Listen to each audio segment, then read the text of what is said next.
নমস্কার বন্ধুরা, welcome back to my channel Labani's cook and ব্লগে সকলকে স্বাগত জানিয়ে আজকে আরও একটা নতুন ভিডিওর সঙ্গে। তো চলো ভিডিওটা শুরু করা যাক।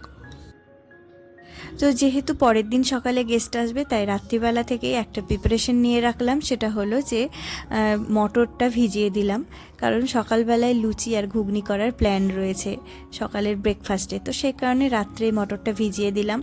আর একটা ঘরের বেড বিছানা ঠিক করে রাখলাম, যেটাতে আমরা শুই না, তো সেই বিছানাটা ঠিক করে নিলাম। তারপরে সোফার কভারটা চেঞ্জ করে সোফাতে একটা নতুন কভার দেওয়া হবে, সোফাটাকেও রেডি করে রাখবো।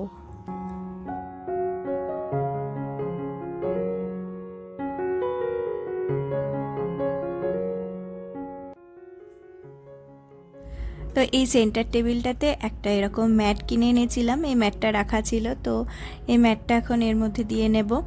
আর আমার যে গাছটা থাকে এখানে স্নেক প্ল্যান্ট, তো সেইটাকে এখানে রেখে দিলাম ছোট্ট একটা প্লেটের মধ্যে। এটাকেও সুন্দর করে গুছিয়ে নিলাম। ম্যাটটা সবসময় দেওয়া থাকে না, যদিও আজকে একটুখানি দিয়ে রাখলাম।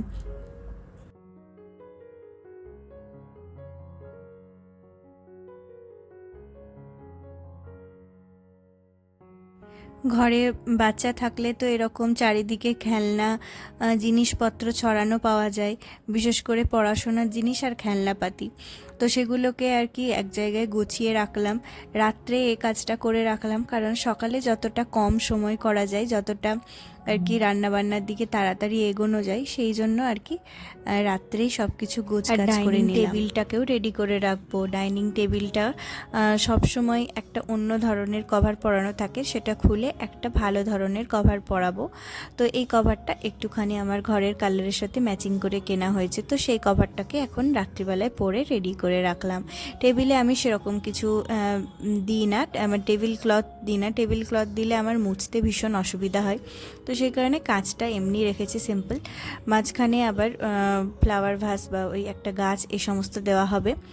এইভাবে আগের দিন রাত্রে ডাইনিং টেবিলটাকেও সেট করে রাখলাম। সকালে ঘুম থেকে উঠে কিছু জিনিসপত্র আরও এদিক ওদিক আছে, সেগুলোকে একটুখানি ঠিক করে নেব। আর বেডশিটটাকে চেঞ্জ করেছিলাম, মানে চেঞ্জ করব বলে এটা তুলে ধুতে দিয়েছি, আর বেডশিটটাকে চেঞ্জ করে নেব একটা। আর সকালে একটা হালকা ফুলকা একটু রুটি করেছিলাম কয়েকটা আগের দিনের রাতে, অল্প খানিকটা আটা রাখা ছিল, তো সেই আটাটায় আর কি করলাম, রুটি বানিয়ে সবাই একটা দুটো মতো খেলাম। পরে যখন লুচি আর ঘুগনি বানানো হবে, তখন আবার আর একবার আমাদের ব্রেকফাস্ট হয়ে যাবে আর কি। তারপরে এই ঘরটা একটুখানি ঝুল হয়েছিল, তো সেগুলো একটু ঝেড়ে নিলাম। আর এই জানালাটা না বেশ ধুলো পড়ে যায় কয়েকদিন পর পরই, তো একটু ঝাড়ু টাড়ু করে নিলাম। আর ড্রেসিং টেবিল থেকে এই সমস্ত হাজিবাজি বেরিয়েছে, সেগুলোকে ফেলে দেব।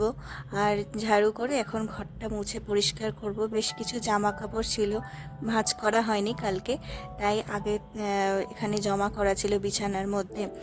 তো এই বিছানাটাকে আর কি ঠিক করে জামা কাপড়গুলো গোছগাছ করে তুলে রেখে একটা নতুন বেডশিট লাগিয়ে দেব।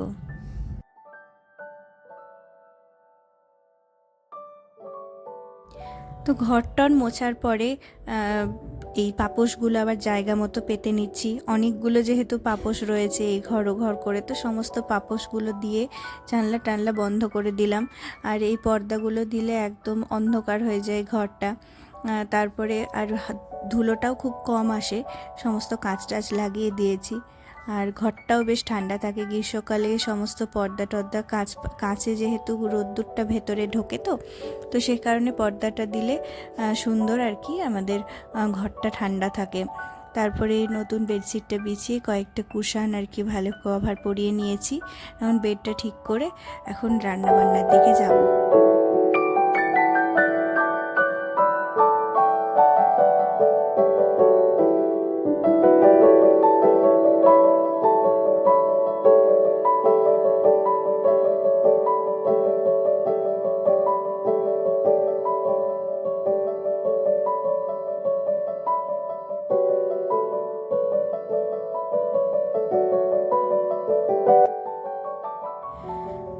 এবারে সকালে ব্রেকফাস্টের জন্য লুচির আটাটা মেখে রাখবো। কিছুক্ষণ মেখে রাখলে আটাটা বেশ ভালো হয়, নরম হয়, আর যেটাই বানাই লুচি, পরোটা, রুটি সেটাই কিন্তু খুব ভালো হয়।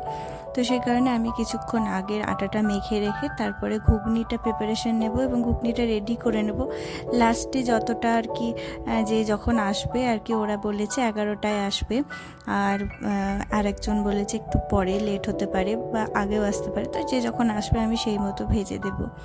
তারপরে তাদের খাওয়া দাওয়া, ব্রেকফাস্ট দেওয়া, মানে ওয়েলকাম ড্রিঙ্কস, এই সমস্ত সব কিছু হয়ে গেছিলো। তাদের ভিডিও আর করিনি, একটু আনকমফোর্টেবল লাগে অন্য কেউ আসলে পরে তাদের সামনে ভিডিও করলে, তাদেরও একটা অস্বস্তি বোধ হয়, তো সেই সমস্ত আর করিনি ভিডিও। আমি আমার রান্না বান্না যখন আবার দুপুরের লাঞ্চের প্রিপারেশন করছিলাম তখন তোমাদের সাথে আবার ভিডিও করে শেয়ার করছি। লাঞ্চের জন্য যখন ভেজিটেরিয়ান ফ্রেন্ড আসে তখন কি করব আমরা সেটা ভেবে পাই না। তারপর আমি অনেক ভাবনা চিন্তার পরে এটা ফাইনাল করলাম যে একটা মটর পোলাও করব। তো মটর পোলাও করেছিলাম, তার মধ্যে কিছু কর্নও দিয়েছিলাম। মানে পোলাওটা একদম সিম্পল করেছিলাম। আমি একটুখানি পোলাওয়ে পেঁয়াজের ব্যবহার করি। পোলাও বলতে আর কি খুব মিষ্টি ধরনের কিছু করিনি, আর তার সাথে হলো পেঁয়াজের যে মিষ্টতা সেটাই, আর অল্প লাস্টে একটু যেরকম রান্নায় আমরা ব্যবহার করি সেরকম বেশি মিষ্টি ব্যবহার করিনি।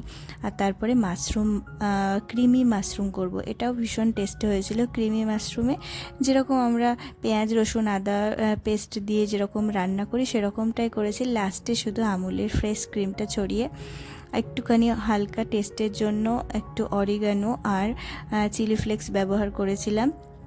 ভীষণই টেস্টি হয়েছিল, খেতে খুব একটা ইউনিক ধরনের হয়েছিল, আর অল্প একটুখানি বাটার ব্যবহার করেছিলাম। এখানে স্যালাড কাটার জন্য আমার হাজব্যান্ড আমাকে হেল্প করছিল, আর রান্নাঘরে এরকম একটা পরিস্থিতি করেছিল। যাই হোক, তাড়াহুড়োতে তখন তো একটু হয়ই রান্নাঘরের অবস্থা। তারপরে পরে সমস্ত কিছু গোছগাছ করব। এদিকে হাংকার্ড বানানোর জন্য দইটাকে জল ঝরাতে রেখেছিলাম ছাকনার মধ্যে। তারপরে পনিরটা সমস্ত মশলা দিয়ে দই দিয়ে মেখে এটাকে, স্টিক যেহেতু ছিল না কাবাব বানানোর জন্য, তো স্টিক ছাড়াই আমি এয়ার ফ্রায়ারের মধ্যে এটাকে ফ্রাই করেছিলাম। এটাও খেতে খুবই ভালো হয়েছিল। তো আমার ভেজের এই সমস্ত মেনু রেখেছিলাম গেস্টদের জন্য। খুবই সিম্পল, একা হাতে যেহেতু করেছিলাম আর বেশি কিছু করে উঠতে পারিনি। দই আর মিষ্টিটা বাইরে থেকে আনিয়ে নিয়েছিলাম। তারপরে গেস্টদের সাথে কথা বলা, গল্প করা, এই সমস্ত সময় তো দিতেই হয়। তো নিজের ভিডিও তো তখন আর করা যায় না, আর সামনে ভিডিও করতে আমি ঠিক কমফোর্টেবল না। তো তারপরে তারা চলে যাওয়ার পরে অনেকক্ষণ রেস্ট নিয়েছিলাম। তারপরে সমস্ত বাসনপত্র এখানে ধুয়ে এখানে মেঝের মধ্যে রেখেছিলাম।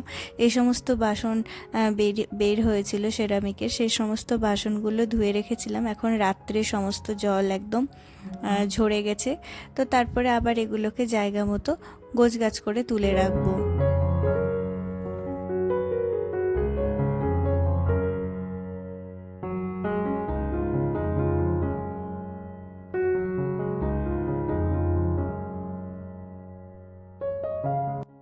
তো বন্ধুরা, চলো আজকের ভিডিওটা এখানেই শেষ করছি, কারণ আর তো সেই রকম এনার্জি নেই, আর রান্নাঘরটা আজকে আর সেইভাবে পরিষ্কার করতে পারিনি। কাল সকালে পরিষ্কার করব, কারণ এনার্জি একদমই লো হয়ে গেছে সারাদিন কাজ করার পরে। তো দেখা হচ্ছে পরের ভিডিওতে। সবাই ভালো থাকবে, সুস্থ থাকবে।